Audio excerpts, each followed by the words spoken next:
Assalamualaikum warahmatullahi wabarakatuh. Waalaikumsalam warahmatullahi wabarakatuh. A'udzu billahi minasy syaithanir rajim. Bismillahirrahmanirrahim. Innal hamdalillah nahmaduhu wa nasta'inuhu wa nastaghfiruh wa na'udzu billahi min syururi anfusina wa min sayyiati a'malina.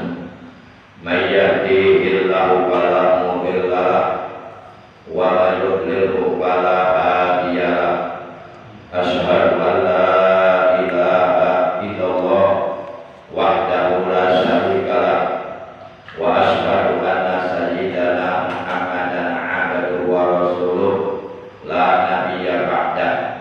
Allahumma shalli wa sallim wa barik wa karim wa sallim wa majid ala khairi khalqillah fil awwalina wal akhirin sayyidina wa habibina wa syafi'ina wa qurrati a'yunina wa maulana Muhammad wa ala alihi wa ashabihi al-mujahidin al-tahirin amma ba'd.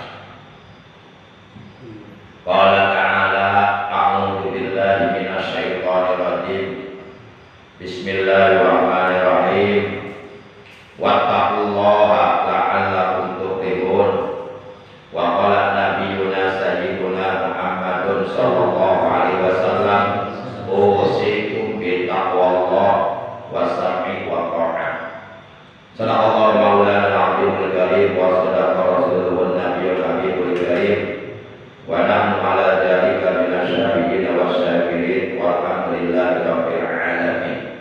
Ma'asyiral muslimin segenap jamaah majlisul ilmi jamaah musalla Nurul Hidayah RW 05 RW 07 komplek RRJAD Tiba Safri yang seluruhnya saya hormati, yang dimuliakan oleh Allah rahimahumullah wa hadakumullah.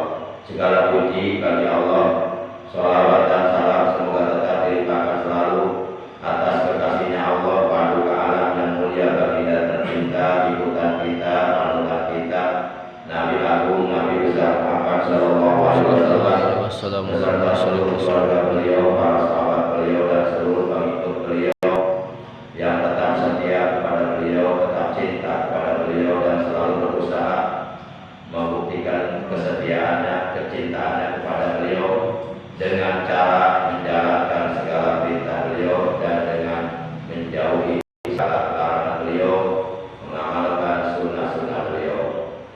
Semoga kelak di hari kiamat kita semua yang hadir pada pagi hari ini, juga keluarga kita, istri dan anak-anak kita, saudara-saudara kita, kedua orang tua kita semuanya, semoga mendapatkan syafaat ulama dari beliau. Amin ya rabbal alamin. Mari kita awali pengajian rutin kita pada pagi hari ini dengan membaca umul kitab suratul Fatihah dan dengan membaca sholawat atas kekasihnya Allah yang pahalanya dari kedua bacaan tersebut kita hadiahkan untuk seluruh ahli kubur dari keluarga kita yang telah mendahului kita, yaitu para sesepuh orang tua kita, guru kita, paman bibi kita, kakak adik kita, anak cucu kita, saudara-saudara kita semua. Kita doakan semoga mereka selalu berada dalam rahmat-Nya Allah, selalu berada dalam ridho-Nya Allah, selalu berada dalam ampunan Allah. Ya ampuni segala dosa-dosanya oleh Allah, diterima segala amal kebaikannya, amal solehnya, amal ibadahnya. Kuburnya oleh Allah diluaskan, dilapangkan, diterangkan, dijadikan taman dari taman-taman surga. Bidzikrillahi Fatihah. A'udzu billahi minasyaitonir rajim. Bismillahirrahmanirrahim. Alhamdulillahi rabbil alamin. Ar-Rahmanir Rahim. Maliki yaumiddin. Iyyaka na'budu wa iyyaka nasta'in. Ihdinas siratal mustaqim. Siratal ladzina an'amta 'alaihim ghairil maghdubi 'alaihim waladdallin. Rabbighfir lana wa liwalidayna. Amin.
habibillah. إلهي سلم الأمة من الآفات والنقمة. إلهي سلم الأمة من الآفات والنقمة ومن هم ومن كفار بأهل البدر يا الله بأهل للبدر يا الله صلاة الله سلام الله على طه رسول الله صلاة الله سلام الله على طه رسول الله سلام الله على ياسين حبيب الله ياسين حبيب الله. Allahumma sholli wa sallim wa barik alaihi wa ala alihi wa sahbihi. Ma'asyiral muslimin, segenap jamaah majlisul ilmi yang dimuliakan oleh Allah rahimahullah wa hadakumullah. Setiap kita selaku orang mukmin, yakni orang yang beriman kepada Allah dan Rasulnya, juga beriman kepada rukun iman yang lainnya yang jumlahnya ada 6 perkara. Diwajibkan, diperintahkan oleh Allah dan Rasulnya untuk selalu bertakwa kepada Allah kapanpun, dimanapun, dalam keadaan bagaimanapun, dalam situasi kondisi apapun, baik sendirian maupun ramai banyak orang, agar hendaknya kita selalu bertakwa kepada Allah agar kita memperoleh keselamatan, kebahagiaan di dunia dan di akhirat. Hal ini sebagaimana dalam Al-Quran Allah Subhanahu wa Ta'ala berfirman, wattaqullaha la'allakum tuflihun. Wattaqu, dan bertakwalah kamu Allah kepada Allah, la'allakum, agar kamu tuflihun, menjadi orang yang beruntung. Jadi orang-orang yang beruntung adalah orang-orang yang bertakwa kepada Allah. Mereka akan beruntung di dunia dan di akhirat. Maka siapapun di antara kita yang ingin menjadi orang yang beruntung, kata Allah, agar hendaknya bertakwa kepada Allah. Adapun pengertian takwa yang dikemukakan oleh para ulama adalah al-imtisal wa wajibinahu nawahihi. Takwa itu adalah melaksanakan perintah-perintah Allah, menjauhi larangan-larangan Allah. Baik perintah Allah yang hukumnya sunnah, terlebih-lebih perintah Allah yang hukumnya wajib, yang apabila ditinggalkan kita berdosa kepada Allah. Contohnya sholat 5 waktu, zakat bagi orang yang punya harta dan hartanya sudah mencapai nisab, puasa Ramadan, kemudian ibadah haji bagi mereka yang sudah mampu.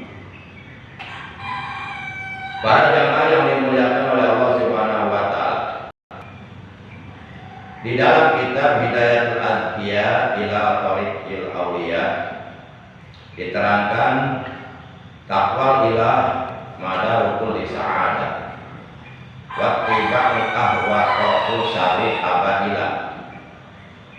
Bertakwa kepada Allah adalah pangkal kebahagiaan dunia dan akhirat, sedangkan memperturutkan hawa nafsu syaitan adalah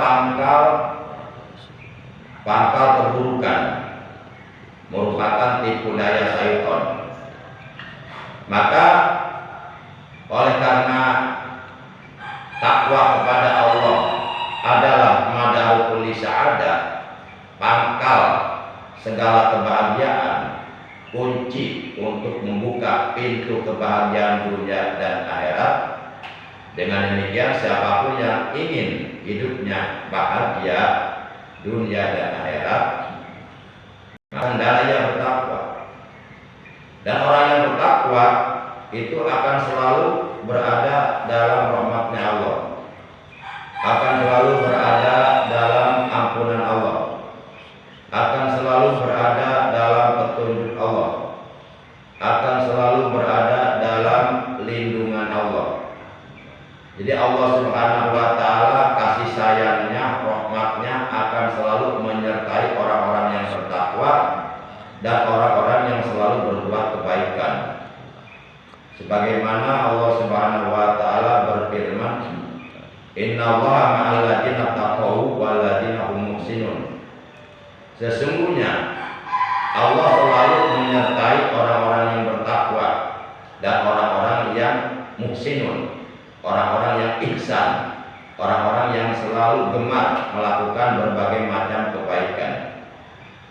Kemudian juga Rasulullah SAW beliau bersabda, usikum bittaqwallah wasam'i wa ta'ah.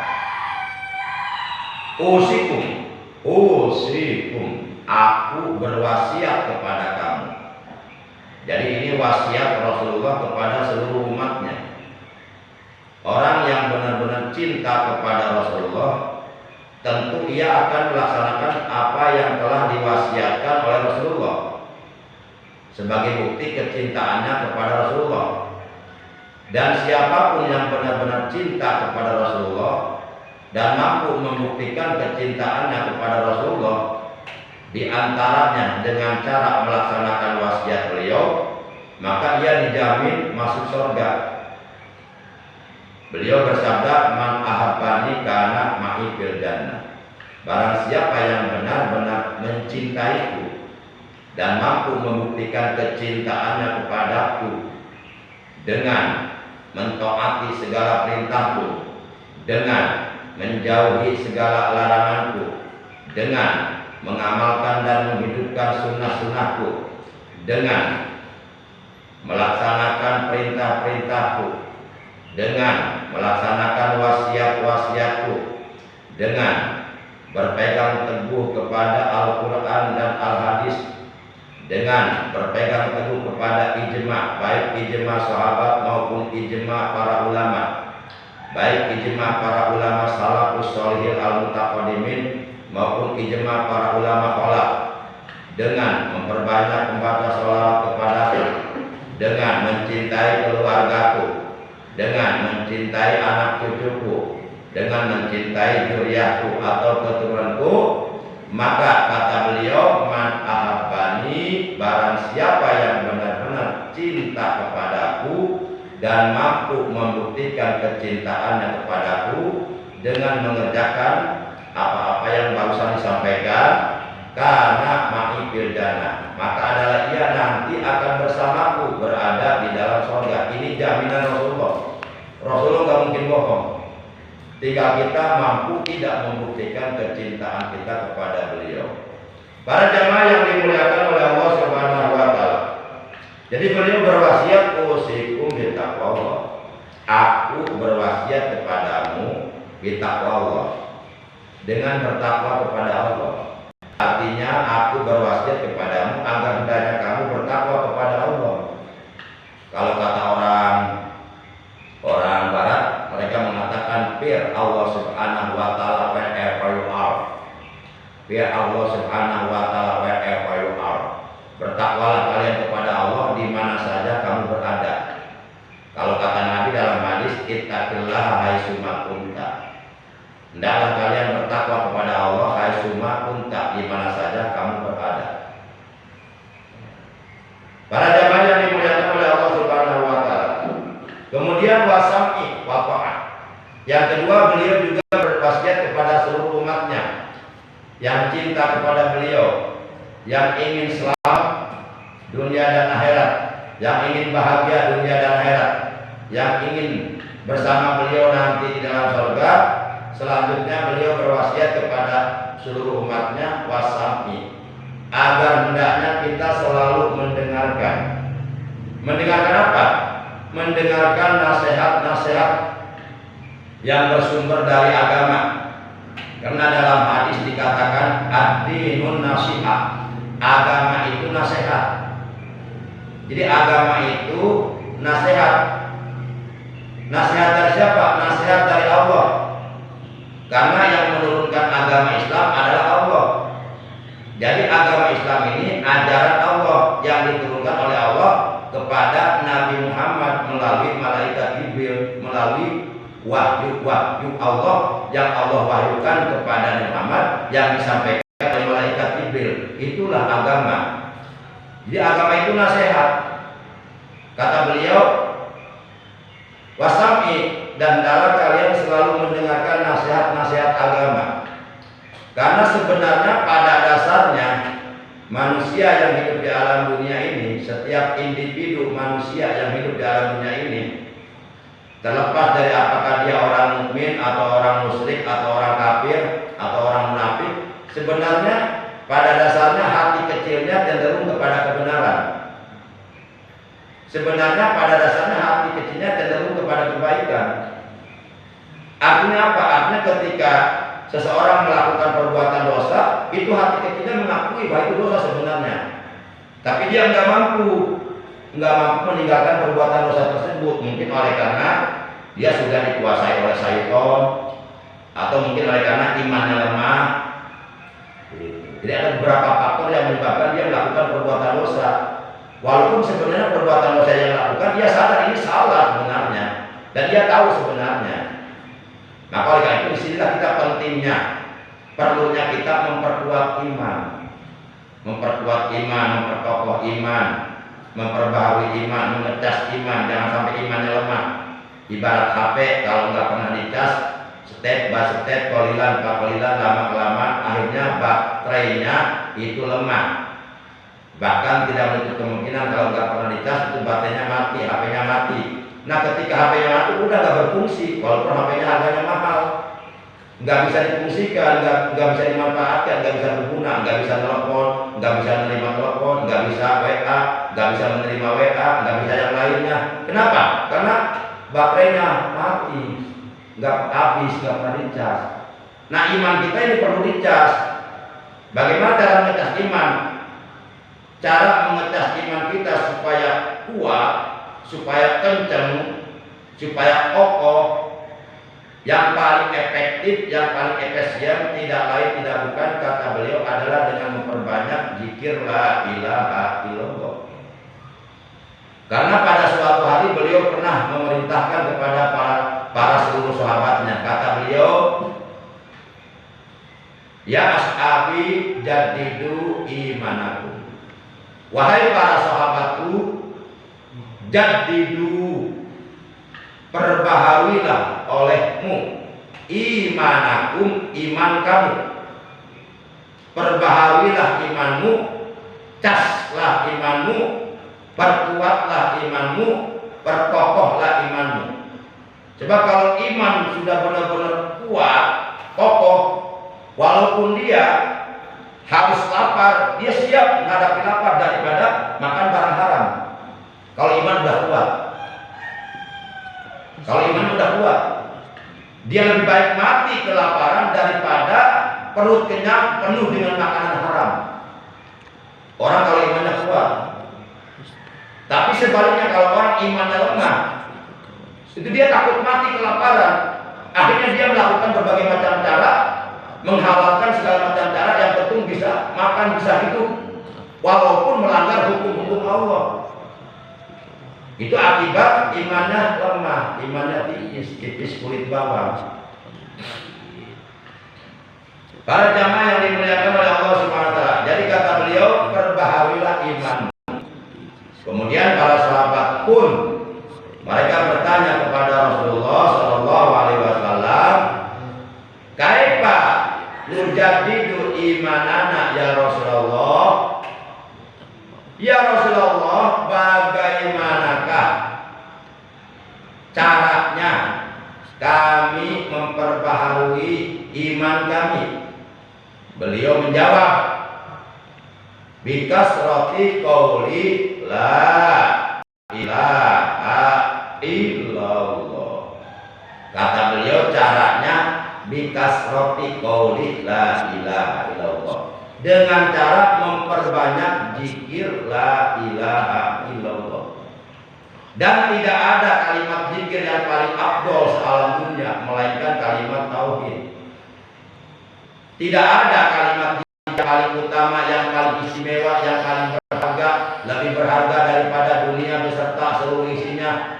Tidak ada kalimat zikir yang lebih berat daripada 7 lapis langit dan bumi selain berzikir kepada Allah dengan kalimat thayyibah, dengan kalimat tauhid, dengan kalimat najah, dengan kalimat ikhlas, dengan kalimat yang menjadi hisnullah, menjadi bentengnya Allah, yaitu kalimat la ilaha illallah.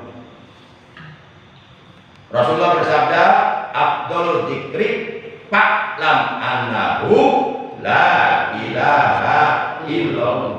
Itu hadis. Jadi kata beliau, afdhalul dzikri, zikir yang paling afdol, yang paling istimewa, yang paling utama. Fa'lam, maka ketahuilah olehmu, annahu, bahwasanya zikir yang paling afdol itu adalah la ilaha illallah. Dalam hadis lainnya beliau juga bersabda, afdhalu ma qultu ana wan nabiyyuna min qabli la ilaha illallah. Kata beliau, afdhalu ma qultu, kalimat yang paling afdol yang aku ucapkan. Afdhalu ma qultu ana, kalimat yang paling afdol yang aku ucapkan. Wan nabiyyuna min qabli, dan kalimat itu pun diucapkan oleh seluruh para nabi sebelumku, adalah kalimat la ilaha illallah. Orang kalau sudah membiasakan berzikir kepada Allah dengan kalimat tauhid dan nggak pernah meninggalkannya, maka orang tersebut oleh Allah akan diharamkan masuk ke dalam neraka dan diwajibkan masuk ke dalam surga. Jadi ke nerakanya haram, diharamkan oleh Allah. Ke surganya diwajibkan. Rasulullah bersabda, Inna Allah Ta'ala qad harrama 'alan nari man qala la ilaha illallah. Inna Allah, sesungguhnya bermula Allah Ta'ala yang mahluk Allah, qad harrama, sungguh Allah benar-benar telah mengharamkan, 'alan nari, atas neraka, man, bagi orang, qala, yang mengucapkan orang ini la ilaha illallah, ucapan la ilaha illallah. Jadi kata Rasulullah, Allah benar-benar telah mengharamkan masuk ke dalam neraka bagi orang yang lisannya selalu basah dengan berzikir mengucapkan kalimat la ilaha illallah. Yang penting kalimat tersebut kita ucapkan benar-benar ikhlas karena Allah, murni karena Allah. Tidak ada tendensi apapun yang bersifat duniawi. Artinya dalam mengucapkan kalimat tersebut kita benar-benar hanya mencari ridho Allah. Benar-benar hanya mencari ridho Allah. Nah, apabila ini kita lakukan, kata Rasulullah dalam hadisnya, man, barang siapa orang yang mengucapkan ini orang la ilaha illallah, akan ucapan la ilaha illallah khalisan mukhlisan, khalisan secara ikhlas, bersih murni, tidak ada tujuan apapun di dalam hatinya, tidak ada tendensi apapun di dalam hatinya yang bersifat dunia, benar-benar dimurnikan, diikhlaskan semata-mata hanya karena Allah, dakhala jannah, ia pasti masuk surga. Dan kalimat ini adalah merupakan miftahul jannah, kuncinya surga.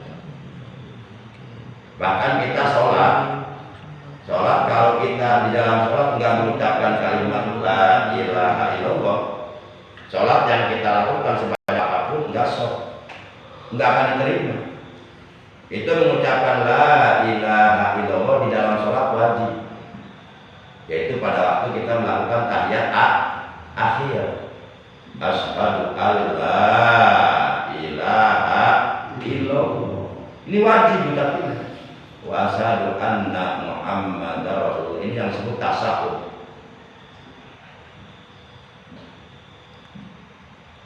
Ma'asyiral muslimin segenap jamaah majlis ilmi rahimakumullah wa hadakumullah.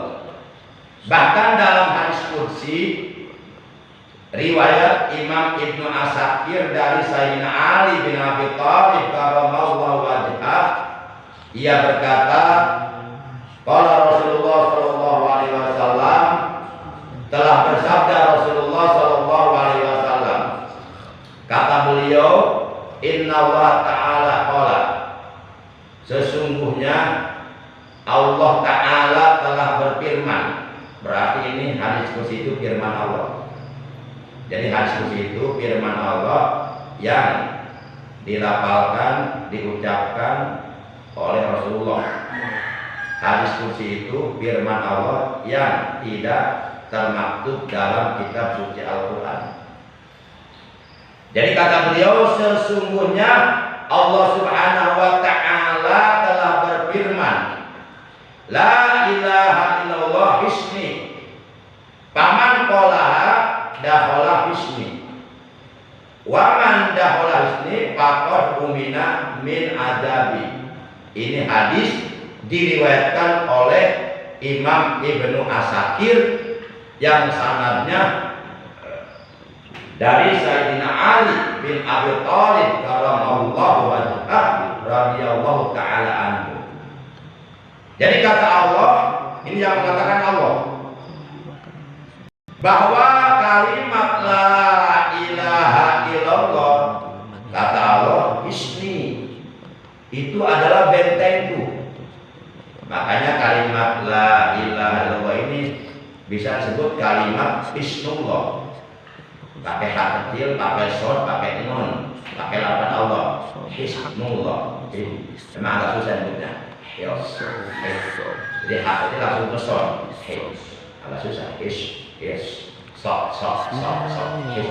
Isnullah. Isnullah artinya bentengnya Allah. Jadi Allah mempunyai benteng. Tidak lain tidak bukan bentengnya Allah adalah kalimat la ilaha illallah. Kemudian kata Allah, paman qolaha dakhala hisni, maka barang siapa atau siapapun atau siapa saja yang selalu berzikir dengan mengucapkan kalimat tersebut, dakhala hisni, kata Allah, berarti dia sudah masuk ke dalam bentengku. Cuma ada syaratnya. Kalau kita pengen masuk ke dalam Allah, enggak cukup kita hanya berzikir mengucapkan kalimat tersebut, tapi harus melalui pentalkinan dulu oleh seorang guru mursyid, baru masuk benteng Allah. Makanya beruntunglah orang-orang yang sudah ditalkin oleh para guru mursyid. Berarti dia sudah masuk ke dalam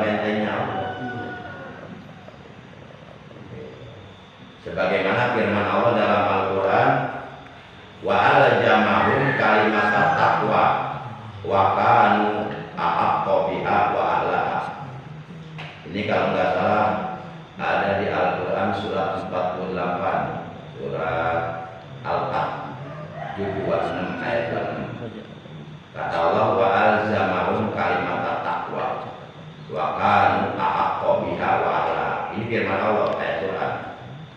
Allah Subhanahu wa taala telah mewajibkan kalimat takwa kepada orang-orang beriman. Jadi orang-orang beriman sudah diwajibkan oleh Allah untuk selalu mengucapkan kalimat takwa. Yang dimaksud kalimat takwa di sini tidak lain tidak bukan adalah kalimat la ilaha illallah. Wa kanu ahaqqa biha. Dan adalah orang-orang beriman itu mereka lebih berhak terhadap kalimat takwa. Artinya orang-orang mukmin, orang-orang beriman mereka lebih pantas, lebih layak, lebih berhak untuk selalu mengucapkan kalimat itu. Wa ahlah dan memilikinya. Jangan sampai kalimat itu dilepas. Kalau kita melepas kalimat itu udah matinya kafir. Kita disebut beriman karena kita sudah mengucapkan la ilaha illallah Muhammadur Rasulullah. Kalau kita tidak pernah mengucapkan kalimat itu,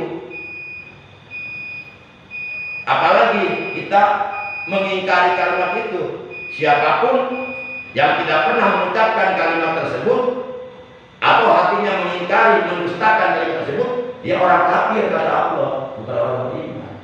Kita disebut orang beriman karena kita sudah mengucapkan kalimat itu. Dan ketika kita sudah mengucapkan kalimat itu oleh Allah kita dikatakan orang beriman, maka setiap kebaikan apapun yang kita lakukan sekecil apapun oleh Allah akan dihargai, akan dibalas dengan pahala. Kenapa? Karena ada iman. Makanya orang-orang kafir rugi.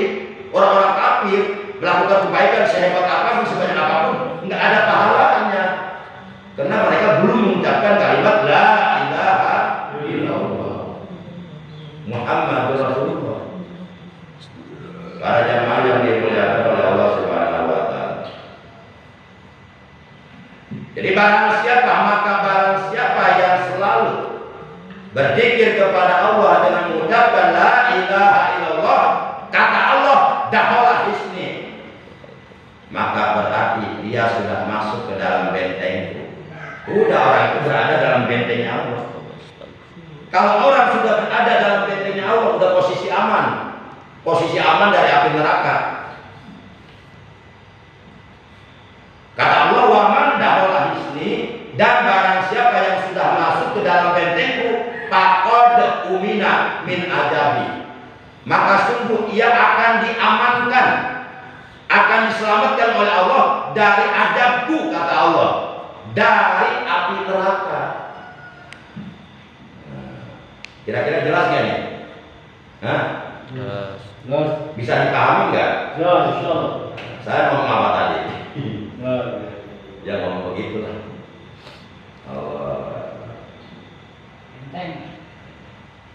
Jadi saya kepala berat, penelitian kok enteng sih apa? Jadi enak. Mungkin bapak saya mengucapkan layak terus ini, langsung siap. Amin. Jadi enak ya semua. Tadi mau kepala penimba, sekarang enteng kepala nih. Dan dua keringat, alhamdulillah. Barokah kalimat la ilaha illallah. Para jamaah yang dimuliakan oleh Allah Subhanahu wa taala.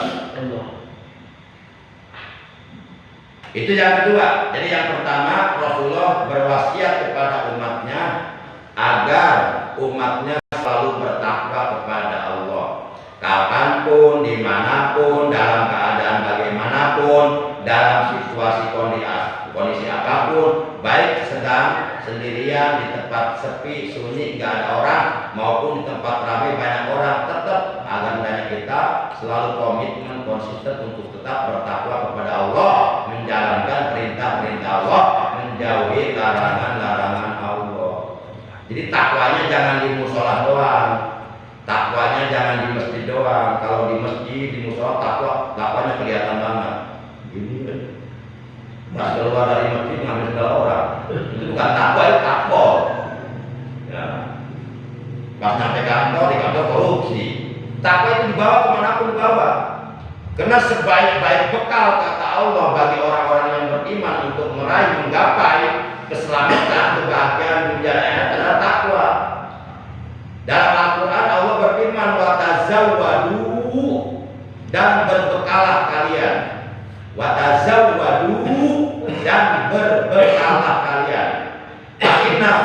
menjadi takwa, karena sesungguhnya sebaik-baik bekal is the best. Tidak ada bekal yang paling terbaik melainkan adalah bertakwa kepada Allah.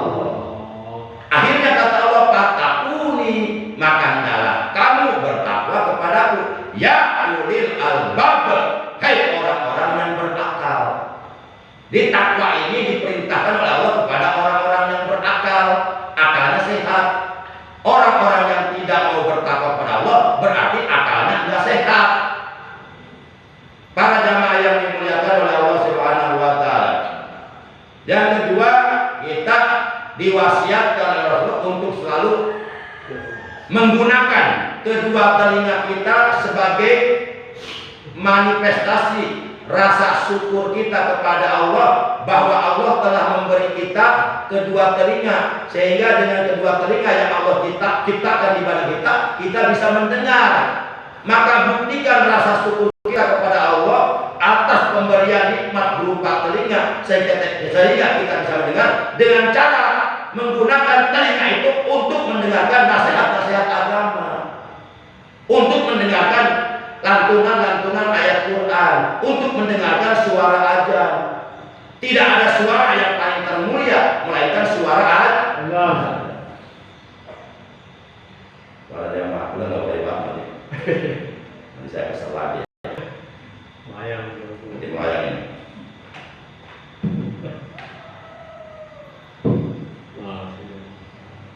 Itu yang kedua. Jadi, yuk kita gunakan kedua telinga kita untuk mendengarkan nasihat-nasihat agama. Orang yang menutup telinganya, orang yang tidak mau menggunakan telinganya untuk mendengarkan nasihat-nasihat agama, dakwah-dakwah Islamiyah, mau itu hasanah, tausiah Islamiyah yang disampaikan kalau dulu oleh para nabi sudah wafat semuanya, dilanjutkan oleh penerus para nabi, yaitu para ulama. Karena al-ulama warasatul anbiya, para ulama itu pewaris para nabi, yakni para ulama itu yang melanjutkan, yang meneruskan perjuangan para nabi dalam mensiarkan ajaran agama Allah di muka bumi.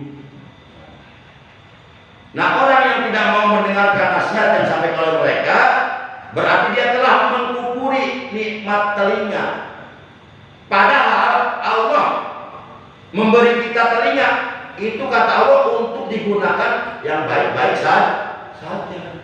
Makanya nanti kita akan diminta pertanggungjawaban oleh Allah ketika kita menyalahgunakan anggota badan kita yang seharusnya anggota badan kita gunakan untuk melakukan sesuatu yang diridhoi oleh Allah, yang seharusnya anggota badan kita semuanya kita gunakan untuk melakukan pekerjaan-pekerjaan yang diridhoi oleh Allah, yang sesuai dengan Allah. Akan tetapi anggota badan kita misal kita gunakan untuk melakukan perbuatan-perbuatan dosa yang tidak diridhoi Allah, maka itu artinya kita telah mengkufuri nikmat Allah. Dan bagi orang yang kufur akan nikmat Allah, Allah mengancam dalam Al-Quran surat Ibrahim ayat 7. Apa kata Allah? Wala in kafartum inna adabi lasyadid. Dan jika kalian kufur, mengkufuri nikmatku, nikmat-nikmat yang aku berikan kepada kalian berupa mata, berupa telinga, berupa lisan, berupa tangan, berupa perut, kaki dan seterusnya, kalian gunakan untuk berbuat dosa kepadaku, maka inna adabi lasyadid. Ingat, sesungguhnya adabku sangat keras bagi orang-orang yang kufur atas nikmat Allah. Jujur aja kita akui, ini mata ciptaan Allah, bukan ciptaan kita. Dan nanti di hari kiamat, seorang hamba Allah setapak pun tidak bisa menggeserkan kedua telapak kakinya sebelum dia ditanya 4 perkara oleh Allah. Sebelum dia diminta pertanggungjawaban atas 4 perkara. Yang pertama, an-umrihi fima afna. Tentang umurnya dihabiskan untuk apa? Apa umurnya dihabiskan untuk ibadah atau untuk maksiat? Itu akan diminta pertanggungjawaban oleh Allah. Ini umur ini titipan dari Allah, titipan. Kita akan diminta pertanggungjawaban di akhirat dari Allah. Kita harus siap mempertanggungjawabkannya. Ketika umpama umur kita dihabiskan hanya untuk maksiat, hanya untuk berbuat dosa, untuk berbuat dosa, bahaya kita nanti salah belaksa. Yang kedua, amali min aina tasabah wa fi man anfaqa, tentang hartanya. Dari mana ia mendapatkan harta dan kemana harta itu dibelanjakan. Jadi masalah harta ditanya depan belakang. Depannya ditanya, dari mana kau mendapatkan harta? Apakah kau mendapatkan harta dengan cara yang halal, yang sesuai dengan ridha Allah? Atau sebaliknya, kau mendapatkan harta dengan cara yang haram, yang dilarang oleh Allah, seperti kau mendapatkan harta dengan cara berbuat zalim kepada orang lain, dengan cara korupsi dan sebagainya. Itu akan ditanya oleh Allah. Berat atau jawaban itu? Karena hakikatnya kita lahir ke alam dunia nggak punya harta. Ingat dong ketika kita lahir, brojol, seorang bayi lahir, kita nggak bawa harta. Sekarang punya ini itu hakikatnya titipan dari Allah. Jadi kita jangan sombong, ini harta saya. Itu titipan, harus digunakan sesuai dengan yang menitipkannya, yaitu dibelanjakan di jalan Allah yang Allah ridho. Makanya kata Nabi, tuba liman amsakal fadla min lisanihi, summa tuba liman anfaqal fadla min malihi. Berbahagialah, beruntunglah bagi orang yang menahan kelebihan dari ucapannya. Artinya dia menahan perkataannya. Sekiranya perkataannya tidak bermanfaat, dia lebih baik diam, ditahan perkataannya. Itu beruntung. Dan beruntunglah orang yang mengeluarkan kelebihan dari hartanya. Jadi kalau kita punya perkataan, ditahan, jangan berlebihan. Tapi kalau kita punya harta, jangan ditahan, tapi dikeluarkan, dibelanjakan di jalan Allah. Dan apapun yang telah kita infakkan di jalan Allah, yang telah kita sedekahkan di jalan Allah, yang telah kita keluarkan di jalan Allah, itu semuanya pasti oleh Allah akan dibalas dengan balasan yang jauh lebih banyak, lebih baik, lebih barokah. Sebagaimana firman Allah dalam Al-Quran surat Saba ayat 39, kata Allah, wa ma anfaqtum min shay'in fahuwa yukhlifuh, dan apa saja harta yang kamu infakkan di jalan Allah, fahuwa yukhlifuh, maka pasti Allah akan menggantinya. Enggak usah takut ganti-ganti. Bahkan dalam Al-Quran surat 2 Al-Baqarah ayat 21, masalul ladzina yunfiquna amwalahum fi sabilillahi kamathali habatin ambatat sab'a sanabila fi kulli sunbulatin mi'atu habbah wallahu yudha'ifu liman yasha wallahu wasi'un alim. Perumpamaan orang-orang yang menginfakkan, yang membelanjakan hartanya di jalan Allah itu seperti perumpamaan satu butir benih yang menumbuhkan 7 tangkai. Pada tiap-tiap tangkai tumbuh 1000 buah. Dan Allah akan terus melipat gandakan pahala kepada siapa saja yang Allah kehendaki. Wallahu wasi'un alim, dan Allah maha luas karunia-Nya, maha luas pemberiannya. Allah maha kaya, maha luas karunia-Nya, dan Allah maha mengetahui. Yang ketiga terakhir, kata Nabi, wasiat beliau kepada kita, waqa'ah. Dan hendaklah kalian selalu taat, patuh, tunduk, menjalankan perintah Allah dan Rasulnya. Sebagaimana firman Allah dalam Al-Quran, ya ayyuhalladzina amanu atiiullaha wa atiiur rasul. Hei orang-orang yang beriman, taatlah kalian kepada Allah dan taatlah kalian kepada Rasulullah. Warka'u ma'arafi'in, menurut sebagian para ulama tafsir, warka'u ma'arafi'in di samping ditafsirkan salatlah kalian dengan berjamaah, juga ada ulama yang mentafsirkan warka'u ma'arafi'in itu adalah patuhlah kalian, tunduklah kalian bersama orang yang tunduk. Siapa orang-orang yang tunduk patuh kepada Allah? Yaitu minan nabiyyin, para nabi, wasiddiqin, para siddiqin, wasuhada, para suhada, wasolihin, dan orang-orang yang soleh. Mereka lah orang-orang yang patuh tunduk kepada Allah. Nah, kita disuruh masuk golongan mereka. Kita selamat dunia. Yang terakhir ada sebuah hadis mengatakan ini, man ataqani faqad ata Allah, wa man asani faqad asallah. Ini hadis sahih riwayat Imam Bukhari. Barang siapa yang taat kepadaku, kata Rasulullah, maka sungguh dia telah taat kepada Allah. Jadi kalau kita mentaati perintah-perintah Rasulullah, itu samalah artinya kita mentaati perintah-perintah Allah. Karena yang diperintahkan Rasulullah semuanya itu adalah perintah Allah. Artinya tiada Rasulullah melakukan sesuatu kepada umatnya itu melainkan atas perintah Allah, atas wahyu Allah. Beliau nggak berani memerintahkan sesuatu tanpa wahyu Allah, tanpa ada perintah dari Allah. Makanya sebutnya Rasulullah utusan Allah. Wa man asani apa Rasulullah. Dan sebaliknya barang siapa yang berbuat durhaka kepadaku, membangkang kepadaku, melawan kepadaku, maka sungguh berarti dia telah membangkang kepada Allah. Dan balasannya bagi siapapun yang berbuat durhaka kepada Rasulullah, berbuat durhaka kepada Allah, bagi siapapun yang berbuat yang menentang kepada Allah dan Rasulnya, ancaman Allah ada dalam Al-Quran surat 4 An-Nisa juz 4 ayat 14. Kata Allah, wa may ya'sillaha wa rasulahu wa yata'adda hududahu yudkhilhu naran khalidan fiha wa lahu adzabun muhin. Dan barang siapa yang berbuat durhaka kepada Allah dan Rasulnya, dan barang siapa yang membangkang kepada Allah dan Rasulnya, dan barang siapa yang menentang kepada Allah dan Rasulnya, dan ia melampaui batas-batas yang telah ditetapkan oleh Allah dan Rasulnya dalam Al-Quran dan dalam Al-Hadis, maka yudkhilhu naran khalidan fiha, maka niscaya Allah akan memasukkan dia ke dalam kobaran api neraka. Dia akan dibakar di neraka untuk selama-lamanya. Walahu adzabun muhin, dan baginya di neraka akan mendapatkan azab yang sangat menghinakan, azab yang sangat pedih, azab yang sangat keras, azab yang sangat dahsyat, azab yang sangat menyakitkan, menyengsarakan. Nauzubillah min.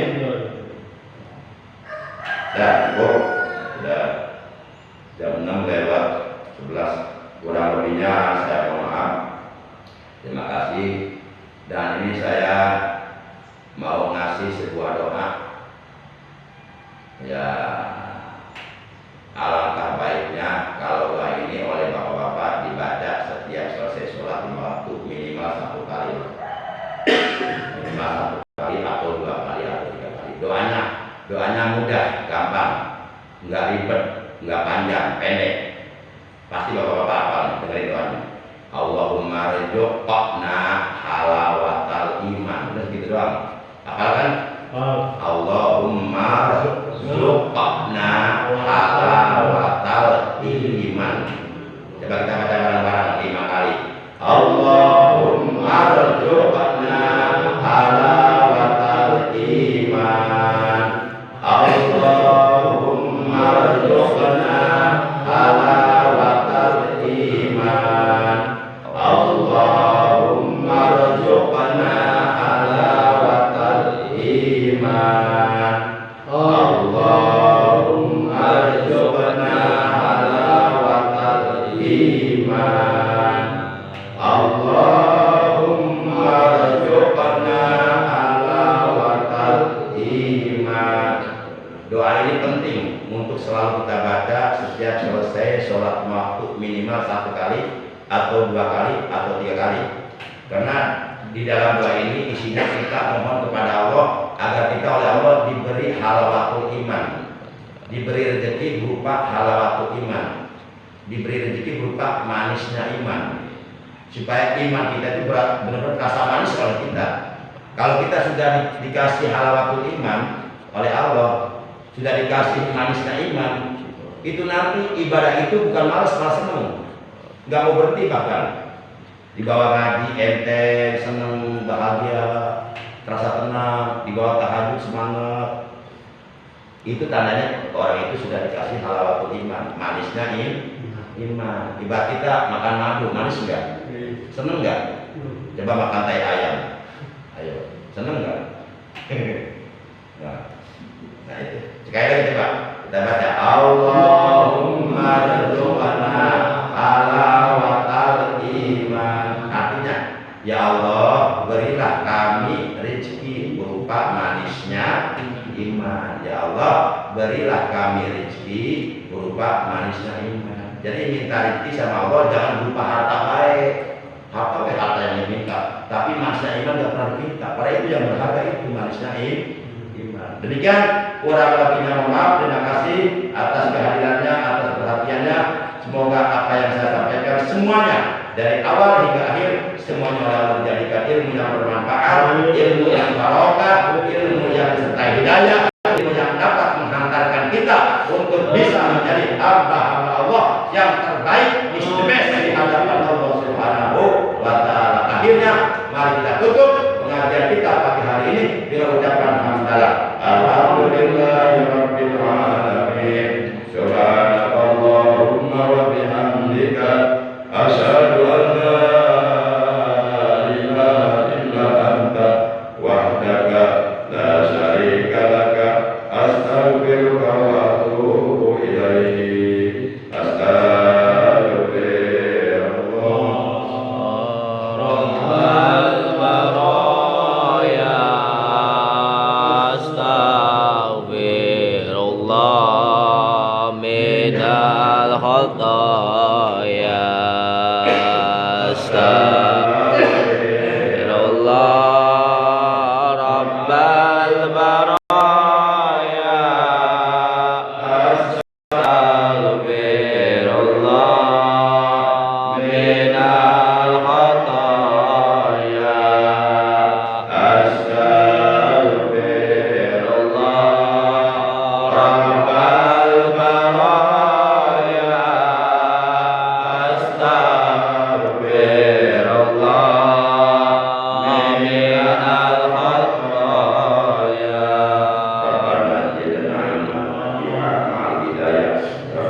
Waj'alna lil muttaqina